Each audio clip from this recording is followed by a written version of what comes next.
Case இன்னைக்கு நொடியில் எப்படி பீட்ரூட் வடை செய்கிறதான் பார்க்க போகிறோம். ஃபஸ்ட்டு இதுக்கு ஊற வச்ச கடலைப்பருப்பு வேணும். அடுத்து வந்து பார்த்திங்கன்னா ஸ்க்ரப் பண்ண பீட்ரூட் வேணும். அடுத்து வந்து பார்த்திங்கன்னா சோம்பு வேணும். இதை மூணுத்தையும் நம்ம அரைக்கணும். ஓகேவா? சரி கேஸ், நம்ம இதை அரைச்சி முடிச்சிட்டோம்.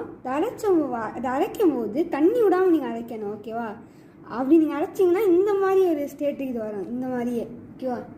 உங்களுக்கு அடுத்து வந்து ஆனியனை இந்த மாதிரி சின்ன சின்னதாக கட் பண்ணி வச்சுக்கோங்கண்ணே. அடுத்து உங்களுக்கு சப்போஸ் காரம் வேணும்னா நீங்கள் வந்து பார்த்தீங்கன்னா க்ரீன் சில்லி பவுடர் போட்டுக்கோங்க, இல்லைன்னா ரெட் சில்லி பவுடர் போட்டுக்கோங்க. அது உங்கள் விருப்பம் தான். நீங்கள் 2 சில்லியோட பவுடரும் போடலாம்.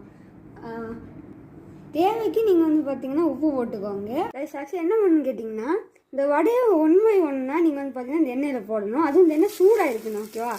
அதுவும் வந்து பார்த்தீங்கன்னா இது வந்து பார்த்தீங்கன்னா ஆஃப் குக் தான் ஆகிருக்கணும், ஃபுல் குக் ஆகாது. ஃபுல் குக் ஆனால் அதோட ஸ்டாமினா வந்து பார்த்தீங்கன்னா இருக்காது, அது போயிடும்.